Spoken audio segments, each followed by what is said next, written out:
Hello friends, mother മെസൻസിലേക്ക് എല്ലാവർക്കും സ്വാഗതം. അങ്ങനെ നമ്മുടെ ലാലേട്ടൻ സത്യനന്ദിക്കാട് കൂട്ടുകാരിൽ ഇറങ്ങുന്ന ഹൃദയപൂർവ്വത്തിന്റെ ഒരു വിഷു സ്പെഷ്യൽ ചെറിയൊരു വീഡിയോ ഇറങ്ങിയിട്ടുണ്ടായിരുന്നു. പടത്തിന്റെ കാര്യങ്ങളും പിന്നെ ഷൂട്ടിങ്ങിന്റെ കാര്യങ്ങളൊക്കെ വിശേഷിച്ചുകൊണ്ടാണ് ആ ഒരു വീഡിയോ ഇറങ്ങിയത്. അപ്പോൾ നമുക്ക് നല്ലൊരു നൊസ്റ്റാൾജി തരുന്ന ഒരു ഫീലിംഗ് ആണ് ആ ഒരു വീഡിയോ കണ്ടതിലൂടെ എനിക്ക് തോന്നിയത്. അപ്പം വീഡിയോ കാണാത്തവർ നമ്മൾ ഡിസ്ക്രിപ്ഷനിൽ ലിങ്ക് കൊടുക്കാം, അതിനകത്തുനിന്ന് പോയി കാണുക. ആശീർവാദ് യൂട്യൂബ് ചാനലാണ് ഇട്ടേക്കുന്നത്. അപ്പം അവർ പറയുന്നത് നല്ലൊരു ഫീൽ ഗുഡ് മൂവി ആയിരിക്കും. പൂനെയിൽ ഇപ്പോൾ ഷൂട്ടിംഗ് നടന്നുകൊണ്ടിരിക്കുകയാണ്. അവരുടെ വിഷു ഒക്കെ ആഘോഷിച്ചത് ഹൃദയപൂർവ്വത്തിൻ്റെ സെറ്റിലാണ്. പൂനെയിൽ വെച്ചാണ്. മാളവിക മോഹനാണ് നായികയെ എത്തുന്നത്. പിന്നെ ലാലേട്ടൻ്റെ ആ ഒരു ലാസ്റ്റ് ലാലേട്ടൻ വന്ന് പറയുമ്പം ആ ഒരു രസതന്ത്രം എന്ന സിനിമയിലെ ആ ഒരു BGM ഒക്കെയാണ് വരുന്നത്.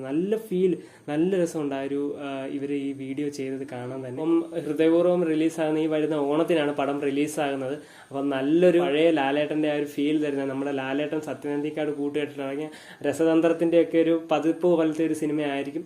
നല്ലൊരു നൊസ്റ്റാൾജി തരുന്ന ഒരു സിനിമയായിരിക്കും. അപ്പം എന്തായാലും നമുക്ക് ഓണത്തിന് വേണ്ടി വെയിറ്റ് ചെയ്യാം. നമുക്കപ്പം ലാലേട്ടൻ്റെ ലൈനപ്പൊക്കെ നോക്കിക്കഴിഞ്ഞാൽ നമുക്ക് പെർഫെക്റ്റ് ലൈനപ്പാണ്. അപ്പം എമ്പുരാൻ തൊട്ട് അങ്ങോട്ട് നോക്കിക്കഴിഞ്ഞാൽ നല്ല തുടരും. ഇപ്പം നമുക്ക് 25-ാം തീയതി റിലീസാണ്. അപ്പം എന്തായാലും നമുക്ക് അടുത്ത ഓണത്തിന് വേണ്ടി നമുക്ക് ലാലേട്ടൻ്റെ ഹൃദയപൂർവ്വത്തിന് വേണ്ടി കാത്തിരിക്കാം. മൂവി അപ്ഡേറ്റ്സ്, റിവ്യൂസ്, റിയാക്ഷൻസ് ഒക്കെ അറിയാൻ നമ്മുടെ ചാനൽ സബ്സ്ക്രൈബ് ചെയ്യുക, സപ്പോർട്ട് ചെയ്യുക. നിങ്ങളുടെ സപ്പോർട്ടാണ് ഞങ്ങൾക്ക് വേണ്ട. അപ്പം അടുത്ത വീഡിയോ കാണുന്നവരെ ബൈ.